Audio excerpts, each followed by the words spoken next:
no sé cómo es en ese ver, presentación ahí. Ah, sí.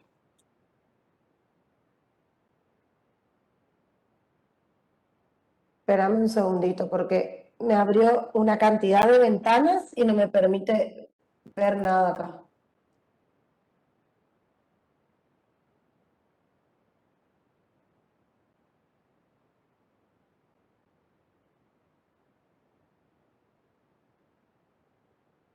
Bueno, ahí creo que ya están.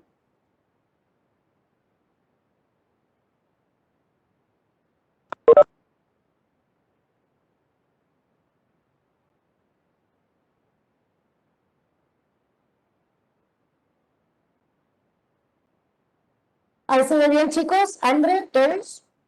Ahí se ve, Sí, doctora. doctora, se ve bien. Bueno, súper. Muy bien. Bueno, buenos días para todos y para los que hayan ingresado después. Bueno, el tema de hoy es en continuación con lo que ya ha desarrollado la doctora Claudia Cini Carbone, que es el manejo preventivo de caries, lo que corresponde a plan de preventivo básico, y en este caso vamos a hablar del refuerzo del huésped, que está constituido por las terapias con flúor. Tenemos que tener en cuenta que las distintas partes de la historia clínica van a estar constituidas por un plan de tratamiento, el plan preventivo básico respectivamente, así como también el plan de mantenimiento, de rehabilitación y de mantenimiento. Dentro de lo que es el plan preventivo básico, vamos a ubicar a lo que es las infecciones, el flúor y los selladores. Vamos a tener en cuenta entonces, como ya dijimos antes, que dentro de lo que es el plan preventivo básico, que van a ser las acciones que vamos a determinar acorde a la personalización de nuestro paciente, dentro del ítem de refuerzo del huésped encontramos a lo que es el flúor. Muy bien. Dependiendo del riesgo y la actividad que presente nuestro paciente en la clínica, vamos a ver que tenemos distintas medidas a llevar a cabo para desarrollar mejor su terapéutica. El refuerzo del huésped siempre está. Lo que va a variar, como van a ver más adelante, es la forma de administración de los mismos y el tiempo que va a transcurrir entre una recitación y otra en el caso que necesite el paciente. Vamos a ver que de todas las acciones que tiene nuestro plan preventivo básico, control de placa, que ya lo han desarrollado con anterioridad, que son las técnicas de cepillado, los diferentes índices, gingival y el índice de placa, el control de la infección en el caso que el paciente tuviera o no piezas para inactivar. Recuerden que tiene que reunir una serie de condiciones para que eso así suceda. El control de la dieta, el asesoramiento que uno le hace a los padres en cuanto a los alimentos que sean cariogénicos o no, los momentos, la oportunidad, la frecuencia del azúcar. El refuerzo del huésped que está dado por la topicación con flúor y el control del medio ecológico en sellantes de fosas y fisuras. Acá lo colocamos principalmente en pacientes de alto riesgo y alta actividad, ¿sí? Vamos a ver que las directrices de lo que es un sellador de fosas y fisuras va a depender de indicaciones y contraindicaciones y también del diagnóstico clínico particular de cada paciente. ¿Estamos bien, chicos? ¿Seguimos? Sí, profe. Sí, bueno, cualquier cosita, por favor, me avisan, ¿sí? Si quieren preguntar algo, me cortan, no hay ningún problema. Pasa que tengo solo la pantalla y me veo solo a mí, por eso no veo si tienen alguna pregunta o algo. Bueno, introduciéndonos a nuestro tema, el flúor ya lo habrán visto a lo largo de la carrera, ya saben que es el primer elemento de la familia de los halógenos, es un elemento reactivo. Generalmente en la naturaleza se lo puede encontrar en estado gaseoso, es raro encontrarlo de esa forma, y se encuentra en diferentes minerales, en el agua, en la atmósfera, en la vegetación y en distintos alimentos y comidas. Tiene una gran afinidad por el calcio, por lo que se lo asocia a los tejidos calcificados. ¿Cuál es el fundamento de nuestro uso del flúor? Es reforzar la estructura del esmalte dentario. Recuerden que el esmalte dentario está conformado en su superficie libre por cristales de hidroxiapatita, los cuales están sumergidos en una solución soluble como es la saliva, ¿sí? Entonces, teniendo en cuenta de que constantemente se están realizando procesos de remineralización y desmineralización del esmalte, cuando existe una ruptura en ese equilibrio, se produce una mayor tasa de desmineralización. Por lo tanto, las terapias fluoradas es un aspecto práctico para tenerlo en cuenta para favorecer y reestructurar ese esmalte que se ha perdido por la desmineralización. Es lo que me explicaba. Recuerdan que en condiciones normales la estructura dentaria está conformada por iones de calcio y iones de fosfato en una solución como la saliva, ¿sí? Cuando esta, que interacciona normalmente con el sustrato, con la placa, se encuentra en un medio muy ácido, el pH de esta saliva desciende y acuérdense de que llega a un pH que es un pH menor a 5, el pH crítico es 5.5, entonces de esa forma los iones de calcio y de fosfato dejan de estar disponibles en la superficie del esmalte y hay un mayor egreso de los mismos hacia la saliva con respecto al ingreso de los mismos, ¿sí? Se rompe, tenemos una solución subsaturada y por lo tanto se produce la pérdida de estructura y la caries dental, ¿sí? Normalmente esto sí debería estar en equilibrio, ¿sí? Tanto la desmineralización como la remineralización deberían poder convivir en forma equilibrada. Debe ser el egreso de los iones con el ingreso de una forma proporcionada para que no exista la enfermedad, ¿sí? ¿Qué nos proporciona el flúor? ¿O a qué quiero llegar con todo esto? Que si incorporamos flúor en forma externa, lo que hacemos es poner a disponibilidad de la saliva y de la pieza dentaria, obviamente, iones de flúor, ¿sí? Estos iones de fluoruro forman un cristal que es el fluorapatita, el cual es macroscópicamente mucho más grande que el hidroxiapatita y que nos permita reestructurar nuevamente esa pieza dentaria que se ha perdido de forma mucho más resistente ante un proceso o ante una lesión cariosa. También tiene una eficaz acción antibacteriana frente a la flora que está dentro de nuestra cavidad bucal, constituida por los lactobacilos y los streptococcus mutans, ¿sí? Entonces, en el proceso de desmineralización y remineralización del esmalte, el fluoruro cumple ese papel importante. Viene a reconstruir en una forma mucho más óptima de la que originalmente estaba, una pieza dentaria a la cual ha sido sometido por mucho tiempo a un periodo de desmineralización constante. ¿Seguimos, chicos? ¿Estamos bien ahí? Sí, Bueno, súper. Entonces, más o menos lo que le venía contando. Modifica la estructura transformando la hidroxiapatita en fluorapatita, que es un cristal mucho más grande, mucho más resistente, que va a colocarse sobre la superficie dentaria, haciéndolo mucho más fuerte a los microorganismos, al ataque ácido de las bacterias, a un medio que puede seguir siendo adverso como en la cavidad bucal. De acuerdo a su concentración, se puede desenvolver como bactericida o bacteriostático. Cuando tiene una concentración superior a las 2000 partes por millón y a muy bajo pH, puede actuar como un bactericida, ¿sí? Esta acción bactericida va a estar dada básicamente por los geles de autocepillado, la topicación realizada por nosotros, por el profesional, y algunos buches semanales que tienen esa concentración. Va a ser bacteriostático en el caso que una concentración sea inferior a las 2000 partes por millón, y esto va a suceder en el caso de los buches, que son diarios, y en las aguas que posean fluoración.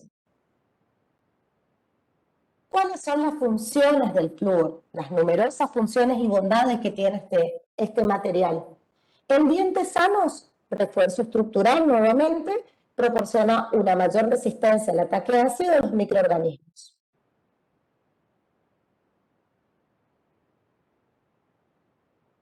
Terapéuticas. En el caso de manchas blancas, como podemos ver en las imágenes, no sé si se alcanza a visualizar bien lo que son las manchitas blancas en los incisivos de este paciente, pueden llegar a revertir el proceso, ¿sí?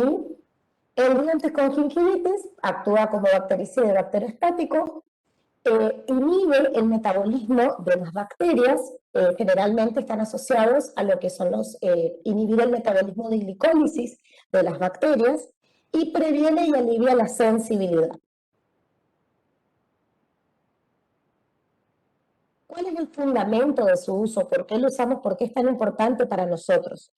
Porque al incorporar fluoruros, ya sea en forma tópica por parte de la aplicación profesional o el paciente en forma ambulatoria en la casa mediante el cepillado, mediante la utilización de pastas con flúor, lo que vamos a tener es un nivel diario mínimo de iones de fluoruro en la saliva o también interactuando con la placa, por lo que va a constituir como una especie de reservorio para nuestro paciente que lo va a tener disponible en nuestros procesos de desmineralización. Disminuye la solubilidad del esmalte y el cemento dentinario y además favorece la remineralización de zonas que hayan estado afectadas por una desmineralización incipiente. ¿Estamos? Entonces va a actuar como reservorio, refuerza la estructura del diente, disminuye la solubilidad del mismo y favorece los procesos de remineralización. Muy bien. ¿Cuáles son las vías de administración de fluoruros? Hay dos vías importantes o centrales. La vía sistémica está dada en las aguas de consumo, en las aguas que sean de la red potable o pueden ser en aguas embotelladas. Existen suplementos fluorados, alimentos como los pescados, algunos lácteos como leche y algunas sales tienen contenido de flúor en su composición. La otra vía de administración es una vía tópica. Esta vía tópica va a estar dada por los geles, barnices, pastas dentales y también existen algunos hilos dentales con liberación de fluoruro. ¿Sí? Obviamente que también existen materiales de restauración como el número vitrio que también tienen la cualidad de realizar una liberación de fluoruro después de su aplicación. Bueno, dentro de las formas sistémicas hablábamos de lo que son la fluoración de las aguas, ¿sí? La fluoración de las aguas es una medida que se dio a fines del siglo XX, dada por la Organización Mundial de la Salud, es considerada una de las 10 medidas más importantes de la salud pública. Vamos a ver de que los datos que nos brinda la literatura con respecto a esto es que en la última mitad del siglo pasado se indica una reducción del 55 a 60% de incidencia de caries sin aparecimiento significativo de fluorosis dental. Ya lo vamos a ver más adelante a la fluorosis. Cuando las fuentes de abastecimiento público de agua son fluoradas en un punto óptimo, ¿sí? Es una medida colectiva que puede alcanzar a toda la población, es económica y es una forma de administrar fluoruros en forma sistémica. ¿Sí? Recuerden siempre esta forma de incorporación, es una incorporación sistémica. ¿Cuál es la concentración de estas aguas fluoradas? Vamos a encontrar que en cada litro de agua va a existir de 0,8 a 1,2 partes por millón en un litro de agua. Ese va a ser el contenido óptimo que tienen nuestras aguas de floración, ¿sí? ¿Qué es importante de saber esto de la floración de las aguas? Es cuando realizamos una historia clínica y preguntamos domicilio actual o domicilio anterior, es esto. Existen numerosas zonas en nuestro país donde la floración de las aguas es efectiva. En nuestro país, en la zona sur, en la Patagonia, las aguas son altamente floradas. En el centro del país también. Acá el último reporte fue en el año 2014, si mal no me equivoco, en el cual no se mostró floración de las aguas. Entonces, por eso es importante cuando uno realiza la historia clínica determinar cuál es el domicilio anterior para tener en cuenta el grado de exposición que tuvo nuestro paciente ante la floración de las aguas. ¿Sí? ¿Seguimos, chicos? ¿Alguna pregunta con respecto a esto?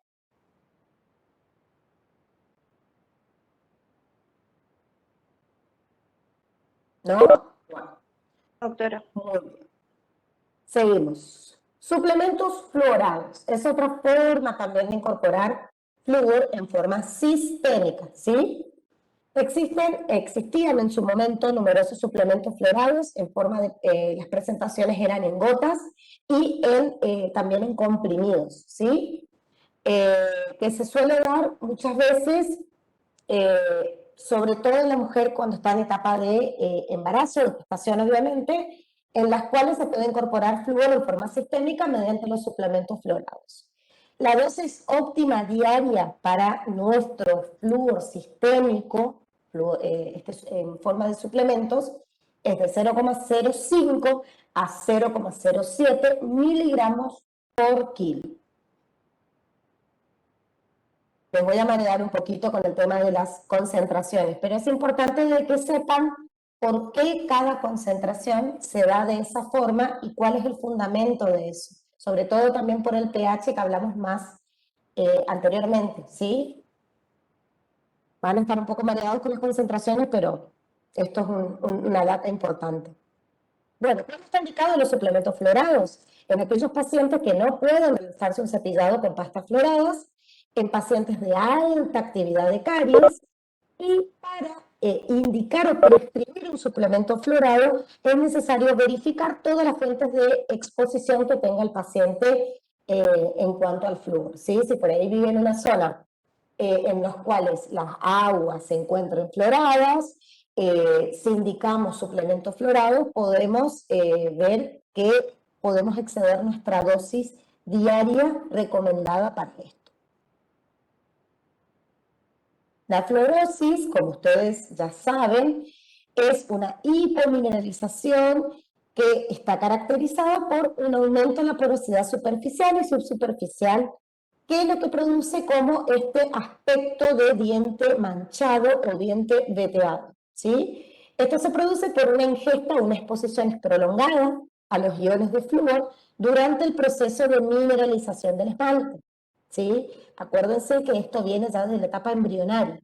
Entonces, si la madre tuvo exposición a fluoruros, es importante tener en cuenta cuando hacemos el examen clínico o realizamos la historia clínica, consignar estos datos para determinar si muchas de las lesiones que pueden llegar a aparecer en boca pueden corresponder a una fluorosis o una hipomineralización o lo que fuera. Entonces, todo esto es importante de consignar y tener en cuenta. Flúor tópico. Este es el tema que nos concierne a nosotros 100%, ¿sí? Y es el que vamos a realizar respectivamente en la clínica. Vamos a ver de que existe numerosa oferta en el mercado en cuanto a la cantidad de fluoros que existe. La topicación, vamos a ver que es un procedimiento que lo que hace es aplicar, frotar o ponemos en contacto la porción coronaria de la pieza dentaria con una sustancia que contenga este ion para incorporarlo a superficie y hacerlo mucho más resistente. Vamos a ver de que dentro de los fluoruros de aplicación profesional tenemos los geles, las espumas o barnices. Nosotros los que más utilizamos son los geles y los barnices. Geles cuya concentración es de fosfato de sodio acidulado 1,23, pH 3,5. Recuerden que a un pH bajo actuaba como bactericida nuestro flúor. Recuerden eso. Y los barnices de fluoruro de sodio existen diferentes concentraciones, pero la que más utilizamos en la clínica son aquellos cuya concentración es de 2,26%. Los de autoaplicación, que son los que le vamos a indicar al paciente acorde al riesgo y a la actividad, están dados por los dentríficos, los cuales son pastas que están constituidas por 1.000 a 1.500 partes por millón de flúor. Los enjuagatorios o colutorios, los cuales van a ser de administración semanal o diaria, cuya concentración oscila entre 0,05 a 0,20%, y fluoruros de aplicación en casa en pacientes con alto riesgo de caries, de alta actividad de caries, que es el fluoruro de sodio el 0,5%. Los de aplicación profesional son los que realizamos en el consultorio, se utilizan concentraciones de flúor relativamente altas con una frecuencia de aplicación relativamente baja, ¿sí? Esto es obviamente sujeto a el diagnóstico clínico que tengamos del paciente y su personalización. Vamos a ver que dentro de los más utilizados de los barnices fluorados, el que coloqué acá arriba es el que suelen llevar en la clínica. ¿Sí? Es un fluoruro de sodio al 2,26%, pH 7, y sería en total 2.600 partes por millón de flúor. ¿Sí? Existen numerosas marcas en el mercado, numerosas concentraciones. El Durapac, si no me equivoco, es 5.000 partes por millón de flúor. El 3M es un poquito menos, pero el que más utilizan en la clínica es este, el que está remarcado, ¿sí? Este es para que lo tengan en cuenta. Este barniz está indicado en pacientes menores a 5 años, en pacientes con manchas blancas múltiples, en adolescentes también que tengan muchas manchas blancas, en aquellos pacientes que cuenten con algún grado de discapacidad, lo cual obviamente su motricidad va a estar afectada para realizar algún tipo de cepillado por sí solo o por parte de los tutores. No pueden realizarse una buena higiene oral, por eso el barniz de flúor es una medida eficaz para la prevención de las caries en aquellos pacientes con serostomía y en pacientes con riesgo médico. Existen muchos pacientes pediátricos que si están sometidos o están bajo tratamiento oncológico, por ejemplo, no pueden realizarse cepillados, ya que produce una gingivorragia bastante importante, por más que el cepillado lo hagan en forma suave, entonces tienen interrumpidos esas indicaciones de cepillado, por lo que el barniz de flúor es un buen coayudante en estos casos, ¿sí? Vamos a ver que la cantidad de barniz que nosotros aplicamos al paciente, esto es un dato que nos dice la literatura o la evidencia con respecto a esto, ¿sí? La cantidad de barniz que uno le aplica al paciente es de 0,5 mililitros aproximadamente. Libera como mucho de 3 a 11 miligramos de ion flúor, que se encuentra muy por debajo de la dosis tóxica probable, que es de 5 miligramos por kilo de peso corporal, ¿sí? Esto es un dato para que tengan en cuenta. Muchas veces los padres tienen cierto recelo o no están bien informados con respecto a los beneficios que nos presenta el flúor, y entonces los barnices que nosotros aplicamos son significativamente menores, no tienen capacidad de producir una dosis tóxica considerable en los pacientes pediátricos, ¿sí? Este dato está dado por una revisión en la literatura a través de la base de datos Cochrane. Está contraindicado en aquellos pacientes que presenten hipersensibilidad a alguno de los componentes del barniz, pacientes con reacción alérgica, con gingivitis ulcerativa o estomatitis, que estén presentando alguna lesión en boca que esté dificultando la colocación del mismo, y en aquellos pacientes asmáticos. Los barnices fluorados tienen la ventaja de que poseen una mayor exposición de la sustancia con respecto a la superficie del esmalte. Se calcula que aproximadamente 12 horas se encuentra en contacto el producto con la superficie dental. Tiene una liberación lenta y permanente de flúor. Al aumento de la incorporación, lo que les explicaba hoy, nos permite tener como un reservorio de iones de fluoruro que nos permita revertir el proceso de desmineralización. Se puede colocar en dientes humedecidos con saliva bajo aislamiento relativo. Esto es muy importante, ya que muchas veces las limitaciones que nos brinda el paciente pediátrico es no hacer un buen aislamiento. Muchos de ellos tienen una coloración más subida de tono, por ejemplo naranja, que nos permita tener a nosotros un control visual en su aplicación. Hay un menor riesgo de ingesta de flúor, no produce vómito ni reflejo de deglución. El paciente, cuando le colocamos el flúor, tiene una rápida y fácil absorción, es muy pequeña cantidad e impide que tenga ese reflejo nauseoso que muchas veces se da con los geles o con las espumas de aplicación, ¿sí? ¿Cuáles son los pasos que vamos a realizar para la colocación del barniz de flúor? Va a ser en primer lugar, aparte de todo lo que explicamos anteriormente de historia clínica, hacemos la profilaxis profesional con un instrumento rotatorio de baja velocidad, se realiza el cepillado de las superficies dentarias, o también se puede realizar lo que es el refuerzo de la técnica de cepillado. Acuérdense de que existen numerosas técnicas acorde a la edad y el grado de motricidad de nuestro paciente. Luego realizamos un aislamiento relativo, ya saben cómo realizarlo, con rollos o turindas de algodón y un eyector. Por eso es importante cuando trabajan en la clínica que estén siempre con su ayudante, con su compañero, que les pueda facilitar este paso. Se coloca el barniz de flúor en los tercios gingivales. Vieron ahí que están marcados por una flecha en los tercios gingivales de las piezas dentarias, o evitando el contacto con las mucosas.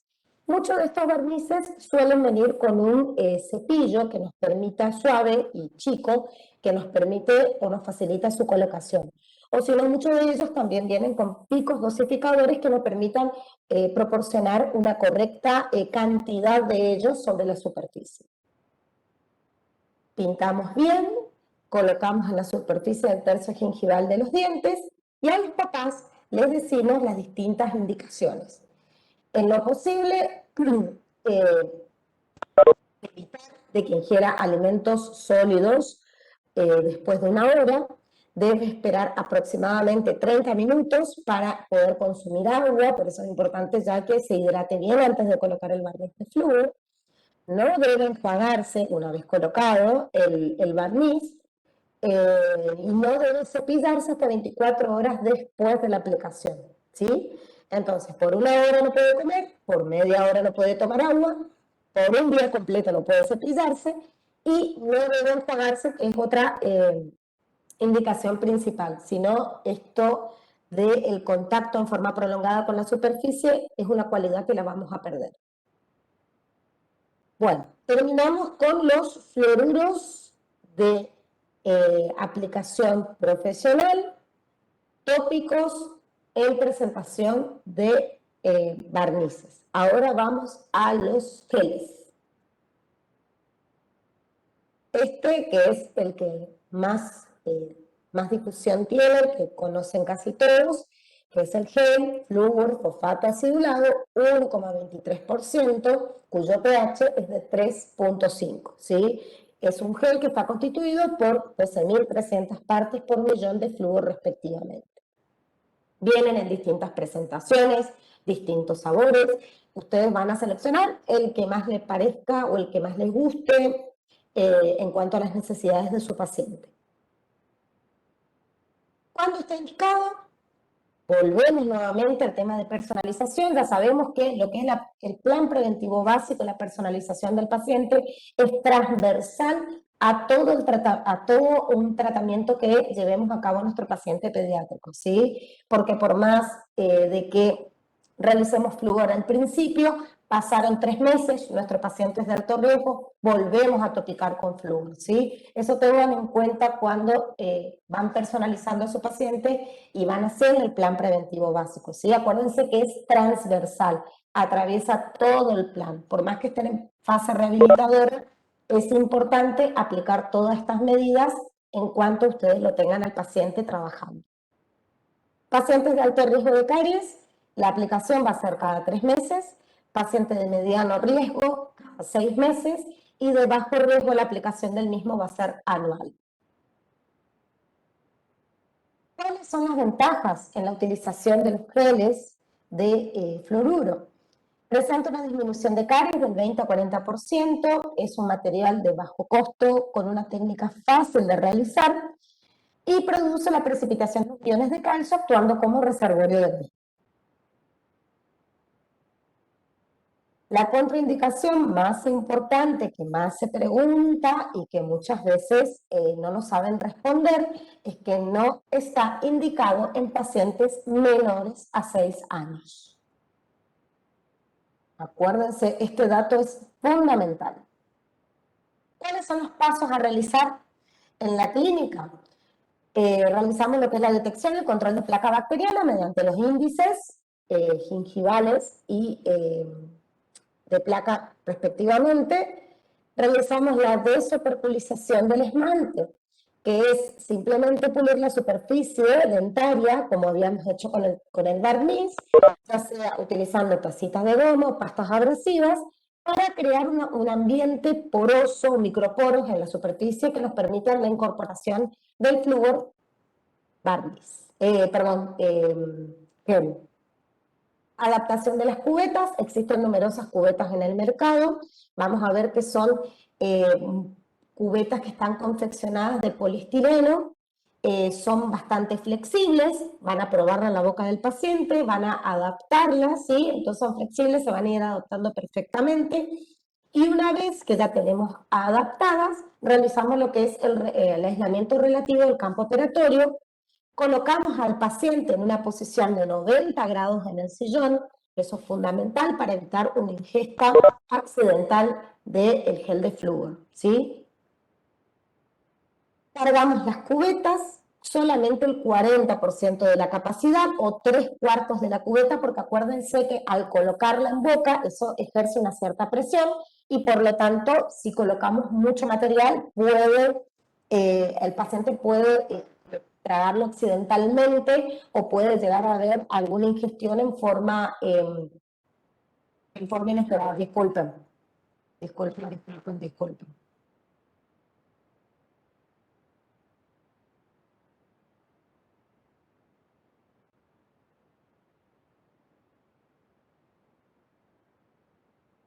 Volví. ¿Me escuchan? Sí, doctora. Sí, Sí, normal, te escucha. Bien. Una vez que realizamos el cargado de cubetas y las llevamos en boca, acuérdense el paciente con 90 grados, bien sentado, en una posición lo más recta posible, se colocan las mismas y acorde a las indicaciones del fabricante podemos esperar de 1 a 4 minutos y retiramos las cubetas y hacemos salivar al paciente. Cosa muy importante y fundamental que pasa en la clínica muy de seguido es que el paciente, si bien se le retira las cubetas con flúor, ya quiere enjuagarse. Entonces tenga la precaución de no dejarle el agua ahí a mano porque si no se van a enjuagar y van a tener que repetir todo el proceso. ¿Sí? Tengan en cuenta ese detalle importante. Se le debe indicar al paciente lo mismo que no se enjuaguen ni ingieran líquidos por lo menos 1 hora después de la aplicación del gel.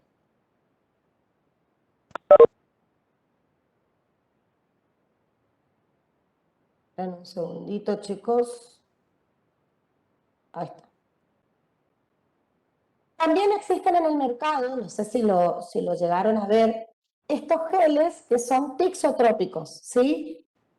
La diferencia con los otros geles convencionales radica en que en su composición es mucho más viscosa, por lo tanto es muy fluida y nos permite llegar a espacios que normalmente no se pueden llegar en los espacios interproximales de los chicos, ¿sí? Entonces tiene una mayor llegada a todas las superficies dentales. Esto también está en el mercado, van a ver que su consistencia es mucho más fluida, por lo tanto, el cargado de las cubetas tiene que ser a conciencia, teniendo en cuenta esta cualidad que presenta. Fluoruros de autoaplicación, ¿sí? Acuérdense que todas las medidas que nosotros realizamos en la clínica son en forma profesional, pero siempre cuando impartimos un plan de tratamiento para nuestro paciente, es necesario pedirle que, o muchas veces en la práctica general, no solo se realiza la topicación de flúor profesional, sino también se le indica que en la casa siga ciertas medidas, como por ejemplo la incorporación de pastas con flúor, la utilización de enjuagues fluorados, de forma tal de que podamos realizar un frente en común para luchar, ya sea para revertir manchas blancas o también para evitar la caries, ¿sí? Entonces, lo que realicemos en el consultorio o en la clínica más el trabajo que realicen los padres en la casa, nos puede asegurar de que podemos llegar a un resultado exitoso en estos casos, ¿sí? Los fluoruros de autoaplicación son los enjuagues florados, los dentífricos florados y los geles de autoaplicación. Ya les voy a explicar en qué consiste cada uno y cuándo está indicado. Los enjuagues florados presentan numerosas ventajas. Vamos a ver de que se pueden utilizar en pacientes los cuales no puedan realizarse el cepillado dentario, que tengan algún tipo de restricción a los mismos. Son utilizados en forma masiva o colectiva en los programas preventivos escolares, ya que se pueden administrar en grandes cantidades a un costo mínimo y que además la concentración que ellos poseen no es peligrosa o no supera la dosis óptima indicada para ellos. Promueven la remineralización, es muy bien aceptado para el paciente y nos da seguridad y efectividad en su aplicación. Son los que encontramos en el mercado. Yo las fotos que les voy poniendo son las de los más conocidos, ¿sí? O los que pueden llevar a la clínica ustedes, chicos. Pero existen numerosas ofertas en el mercado, numerosas marcas con concentraciones, colores, sabores, superhéroes diferentes. Entonces, tengan en cuenta que estos son los más conocidos. ¿Cuál es la concentración que van a usar? Está la concentración de 0,2%, que es de uso semanal, y 0,05%, que es de uso diario. Miren lo baja que es la concentración en aquellas que son indicadas en forma diaria. ¿Sí? Seguimos. ¿Cuáles son las indicaciones que se va a dar al paciente? Colocar generalmente ya vienen proporcionados con un dosificador. Se va a ir colocándolo el enjuagatorio. Acuérdense de decirle de que no lo diluyan con agua, solamente el colutorio. Se realiza un buche con intensidad durante 1 minuto, se saliva y se dan las indicaciones correspondientes, por ejemplo, no ingerir nada 30 minutos después.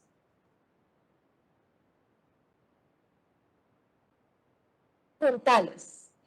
Las últimas recomendaciones de la American Academy of Pediatric Dentistry nos indican de que deben cepillarse las piezas dentales temporarias o deben incorporarse, mejor dicho, el uso de pastas floradas de 1000 a 1100 partes por millón a partir de la salida del primer diente temporal. ¿Sí? Eso es lo que nos dice la última actualización en cuanto a la incorporación de fluoruros. Pastas a partir de la primera salida del diente temporal. Eso es importante para que le digan a sus padres. No solo a sus pacientes que lo están tratando ahí, sino también para sus hermanos, para que los padres lo sepan. Va a ser la proporción muy importante. Si bien la pasta siempre va a variar entre 1000 a 1100 partes por millón, lo que tenemos que tener en cuenta es la proporción que le vamos a dar en el cepillado para los chicos. Acuérdense de que toda administración de pasta florada debe estar a cargo del tutor o el adulto responsable del niño. La proporción va a ser en menores de 2 años, medio grano de arroz, o también se le dice como una raspada a las cerdas del cepillo dental, ¿sí? Con el cepillo en seco y con eso, acorde a la edad, la técnica de cepillado que van a utilizar. En este caso va a ser la técnica de Stark, ya que es menor de 2 años. De 2 a 6 años, la cantidad o la proporción de pasta dentaria va a ser de 1 grano de arroz que contenga entre 1000 a 1100 partes por millón de flúor, lo que hablábamos más adelante. Y en aquellos mayores de 6 años, se utiliza del tamaño de una arveja, en algunas imágenes o en alguna bibliografía lo van a encontrar en forma de guisantes o chícharo, pero es una forma de arveja de pasta dental que contenga de 1100 a 1500 partes por millón en pacientes mayores de 6 años, ¿sí? Esto es mucho más fácil también para mostrarle, una forma más didáctica de también mostrarle a los padres de qué maneras deben proporcionar la pasta a los niños. Esto es un gráfico que nos indica aproximadamente paciente de 1 año, como ya les dije, medio grano de arroz, o puede ser como una especie de barrida, como dice la literatura, de las cerdas del cepillo, a los 2 años un tamaño de un grano de arroz, y a los 3 años o más un tamaño de un guisante, una lentejita, para luego evolucionar un tamaño de arveja. ¿Por qué es importante la proporción? Por la ingestión que van a tener los chicos en forma accidental. Acuérdense de que hay niños que, acorde a su edad, van a poder o no salvar. Entonces, cuando se produce una ingesta accidental de grandes cantidades de flúor, hay que tener en cuenta esta proporción. Por eso es importante repetirle a los padres esto.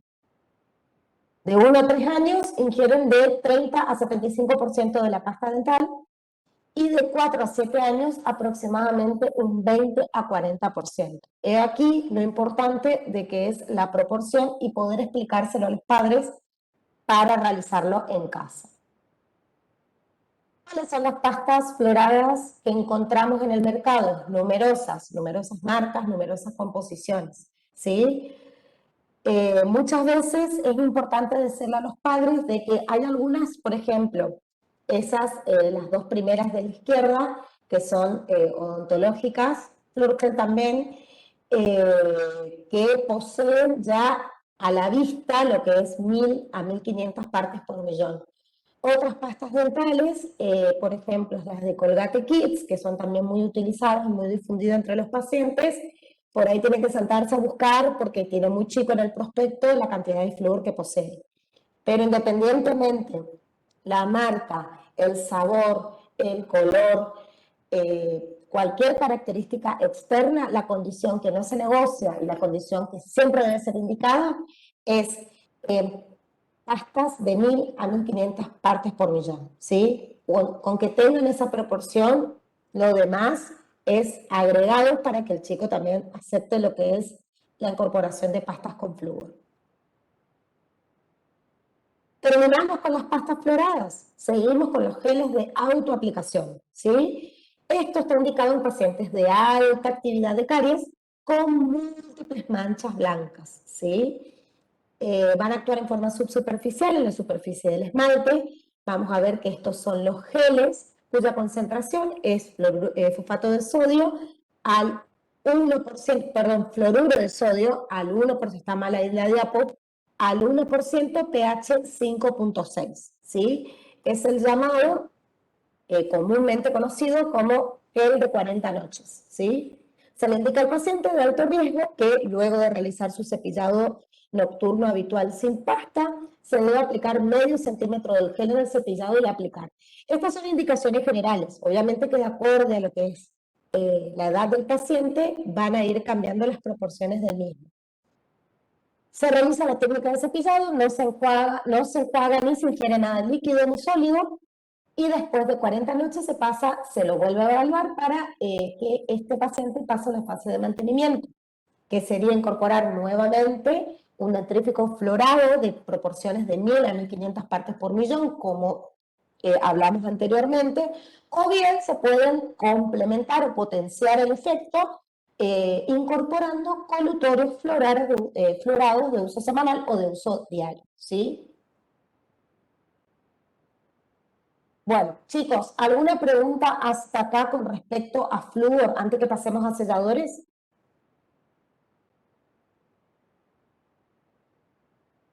Doctora, yo le quiero preguntar, en caso de que un paciente tenga fluorosis grave, ¿qué se hace?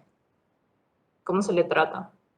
En caso de fluorosis grave, y tenemos que, en primer lugar, realizar lo que es una buena limpieza, asesorar a los padres en cuanto a técnicas de cepillado correcta, ver cuáles son las fuentes de exposición de flúor que esté teniendo hoy en día para disminuirlas, porque ya la enfermedad está instalada, porque se produjo durante la mineralización del esmalte. Entonces, reducir la cantidad de exposición que éste tenga frente al mismo.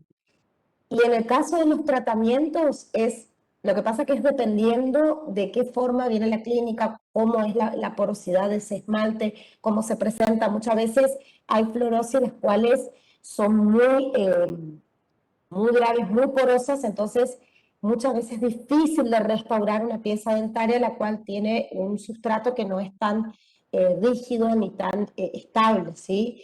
Pero en ese caso es primero que nada determinar todas las fuentes de flúor que tenga, tratar de disminuirlas e ir restaurando las piezas dentarias, viendo la alternativa. Muchas veces quizás no puedan colocar de una resina, pero sí pueden ir colocando un buen ionómero vítreo e ir controlando en el tiempo, con uno que tenga baja liberación de flúor, e ir controlando en el tiempo hasta que se pueda realizar lo que es una restauración estética convencional. Gracias.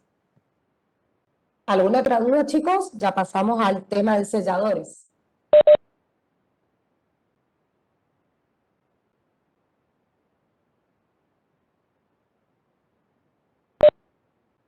Sí, a todos sus pacientes, miren, los que van a llegar a la clínica seguramente, la gran mayoría, son pacientes de alta actividad de caries. Entonces, ya les indican no solo todos los procedimientos que van a hacer ustedes, que es la colocación del gel o del barniz o lo que fuera, sino que también le indican a los padres que compren una pasta de 1000 a 1500 partes por millón, no importa el precio, no importa el color, no importa el superhéroe, no importa nada, pero que tenga esa condición, entonces ayuda o potencia en la casa la terapéutica que nosotros estamos impartiendo, ¿sí? Incluso en algunos casos, además de las pastas, le pueden agregar un enjuague floral. Si un paciente de alta actividad, pueden comenzar con un enjuague en forma semanal y después pasar a un enjuague en forma diaria, que tiene contenidos mucho más chicos, mucho menores de flúor. Pero sí, en pacientes de 12 años sí o sí está indicada las pastas con contenido de flúor.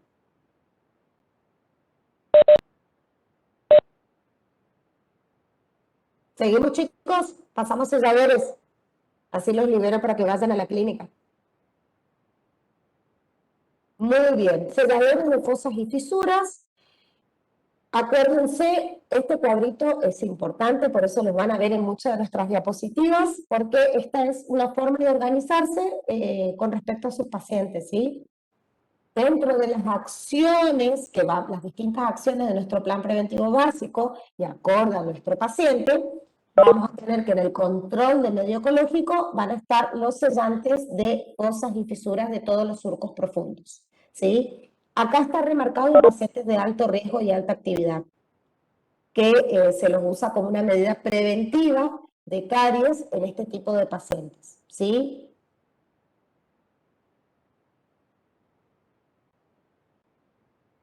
A modo definitorio o a modo de concepto, podríamos decir que son materiales de composición resinosa o ionomérica que se van a aplicar sobre la superficie del diente y actúan, o su principal bondad es actuar como una barrera mecánica, impidiendo el contacto del esmalte con las bacterias, los carbohidratos de la flora bucal. Constituye una medida preventiva frente a la caries. Vamos a ver de qué están indicados en caso de fosas y fisuras de molares que se encuentren íntegros, recién erupcionados, en pacientes con algunas manchas blancas y en surcos profundos.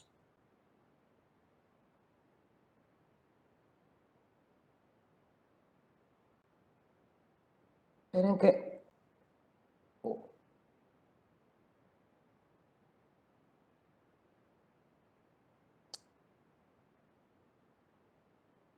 Perdón, chicos, pero recién se me acaba de colgar. Ahí está. Bien. Quedamos las indicaciones, está contraindicado en niños con baja susceptibilidad de caries, en dientes erupcionados por más de 4 años y libres de caries, y en niños que presenten caries o lesiones interproximales, caries de primera aparición y caries oclusales.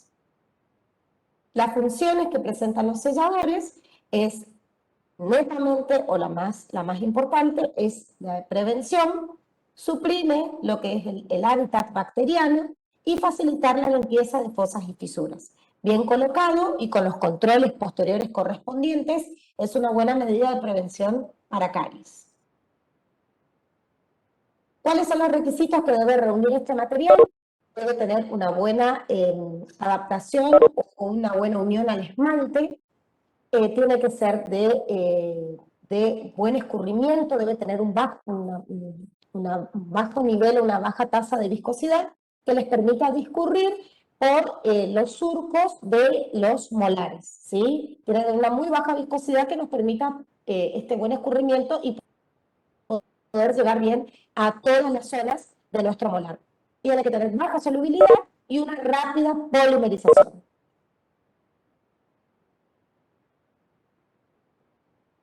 ¿Cuáles son las piezas que a nuestro criterio vamos a utilizar para sellar? Aquellas piezas o aquellos molares permanentes con las coronas que estén totalmente erupcionadas en lo posible, ¿sí? Van a ser en niños desde los 6 a los 12 años aproximadamente. ¿Estamos? Y los premolares, en el caso que haya, muchas veces lo van a llevar a pacientes con dentición de transición. En el caso que exista premolares y su morfología vean que es muy retentiva, una muy buena medida para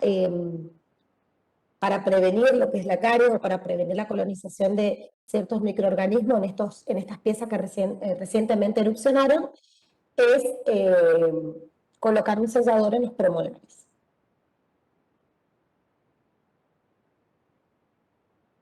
Recuerden las características clínicas y radiográficas del surco profundo, del surco con caries y el surco remineralizado, ¿sí?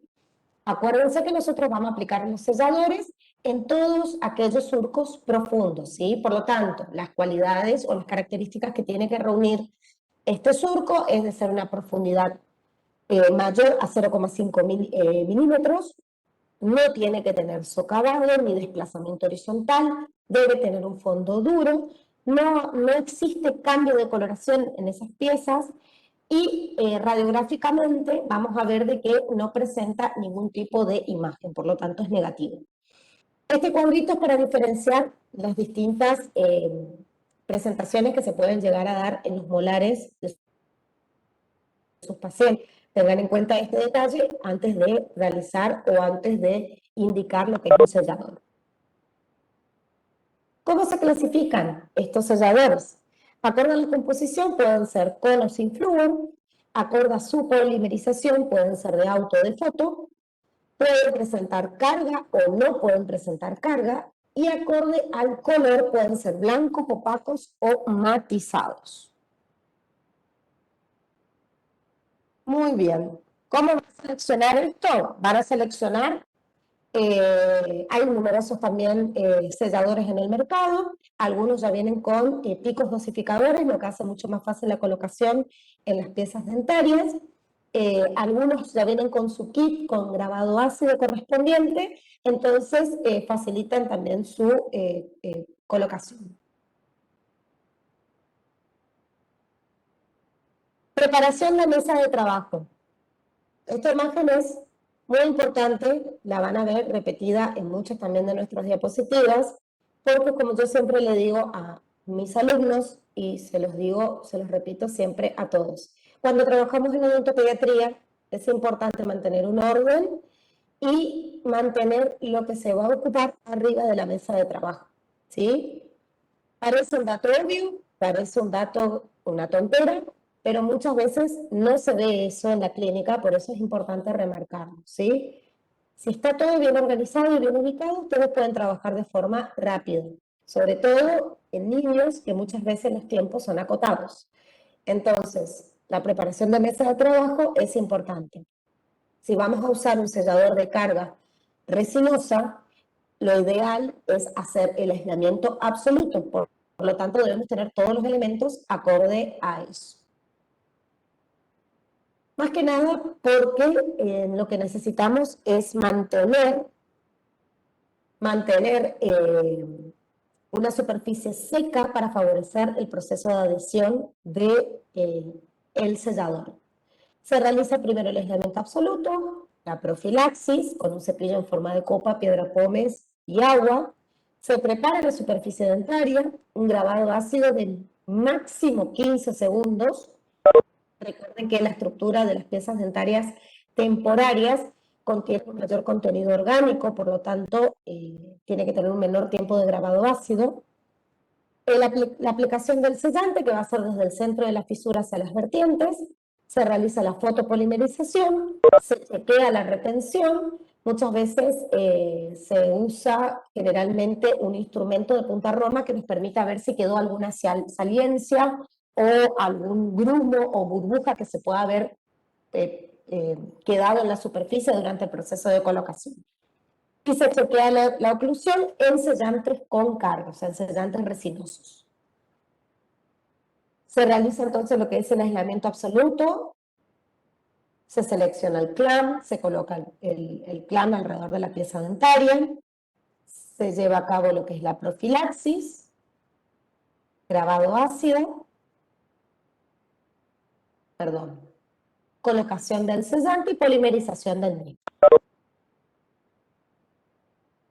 Para que nuestro sellador quede bien, es necesario que no exista ningún tipo de interferencia oclusal, por lo tanto hay que hacer un chequeo de la oclusión.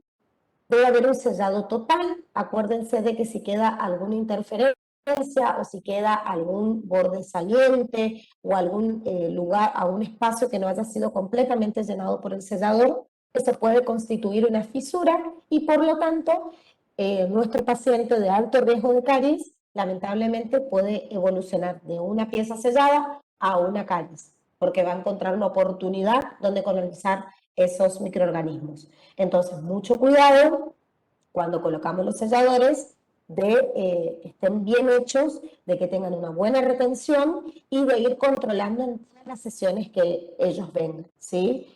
Donde vemos que necesita una reaplicación, hacerlo en forma oportuna para evitar de que aparezcan lesiones en un futuro mediano. Muy bien. ¿Cuáles son los controles posteriores? Se debe, como ya les dije, evaluar la superficie dental. Hay que ver si hubo exposición de burbujas y o presencia de caries. Y la aplicación de la necesidad de reaplicación del sellador es generalmente mayor durante los 6 meses después de la colocación. Pero, obviamente, esto no es estricto, gracias a Dios la biología no es exacta. Por lo tanto, si antes de los 6 meses vemos que hay necesidad de reaplicación, se realiza para de esa forma ser efectivos frente a la prevención de caries. Otro tipo de selladores, acuérdense que hoy hablamos en cuanto a la clasificación de los mismos, teníamos selladores resinosos y selladores ionoméricos. Estos selladores a base de ionómero vítreo fueron incorporados en el año 1970, poseen una muy buena biocompatibilidad y liberan fluoruros. En contrapartida, se puede decir de que su retención es escasa, no soportan, no toleran bien las fuerzas masticatorias, por lo tanto, la duración de los dos en la literatura hablan de 6 a 12 meses aproximadamente, y este es un dato importante porque está indicado en piezas dentarias permanentes, jóvenes, parcialmente erupcionadas, en donde no podamos realizar un aislamiento absoluto bien hecho para realizar un sellador en forma convencional o con resina. Entonces, si no podemos sellar la pieza dentaria, realizamos un aislamiento absoluto y colocamos un sellador ionomérico, un sellador a base de ionómero, que luego pueden ser reemplazados por aquellos que sean de tipo resinoso, ¿sí? Entonces, piezas parcialmente erupcionadas, el sellador de elección es un sellador ionomérico. Muy bien, chicos, les dejo un pequeño espacio para preguntas. Lo que quieran realizarme, no hay ningún tipo de problema, los libero.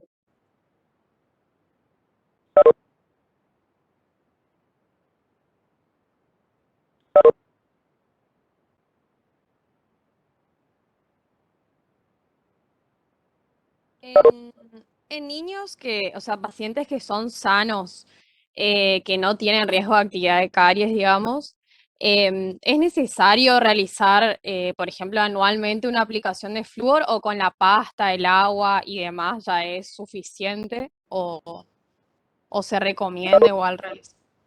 Se recomienda igual realizar como una medida preventiva, ¿sí? Si es un paciente de bajo riesgo, obviamente si tiene bajo riesgo ya no va a tener actividad de caries, una vez al año la aplicación profesional es recomendada, porque además por más que no tenga lesiones de caries o eso, es importante los controles periódicos para ver cómo van erupcionando las piezas dentarias, sus posiciones y demás. Entonces, realizar una topicación de flúor más las medidas complementarias, como por ejemplo la incorporación de enjuagues o la incorporación de pastas, nos pueden asegurar de que podemos llegar a tener mantener esa boca sana por mucho más tiempo. Así que sí, es recomendable, aunque sea una vez al año. Bueno, gracias, doctora. Doctora, ¿Alguien más? Sí, escucho. en el caso de que le hagamos una topicación de flúor a nuestro paciente en el inicio de la atención, póngale, después de finalizar todos los tratamientos, ¿se le vuelve a hacer o solamente con la primera aplicación es suficiente? Bien, buena pregunta. Eso es lo que le hablaba hoy de que el plan preventivo básico es transversal a todo el tratamiento, ¿sí? Si ustedes lo hicieron en la primera clase, por ejemplo, en la topicación de flúor, y siguen con este mismo paciente hasta fin de año, y es un paciente de alto riesgo, es colocarla al principio, colocarla a los 3 meses y luego al finalizar el tratamiento respectivamente para darle el alta.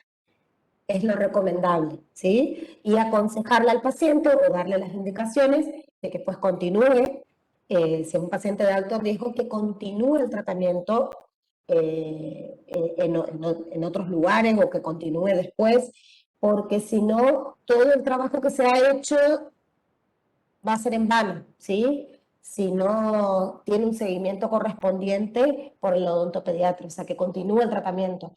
Sí, comenzó en la clínica, terminó con ustedes, pero que continúe después, aunque sea con otro profesional, ¿sí? Porque es una cuestión no solo de la aplicación que ustedes le hagan de flúor, lo que le indiquen en la casa, sino también una cuestión de hábitos, para que el paciente esa actividad se revierta y se quede en riesgo o que directamente no haya riesgo. Esa es la idea de una rehabilitación completa, integral del mismo. Ah, gracias, doctora. ¿Alguna pregunta más, chicos?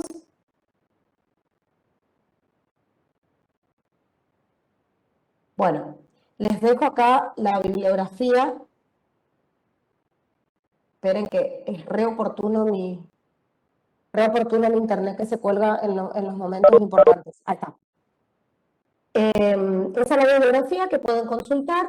Hay bibliografía que es ya de años, que no podemos obviar, que fueron como nuestros manuales, y los últimos consensos de odontopediatría que están disponibles, ¿sí? De las distintas asociaciones que continuamente están investigando sobre el tema. Así que bueno, cualquier duda, chicos, me olvidé de pasarle mi correo, pero después les envío mi correo para que se saquen las dudas que necesitan. ¿Estamos, chicos?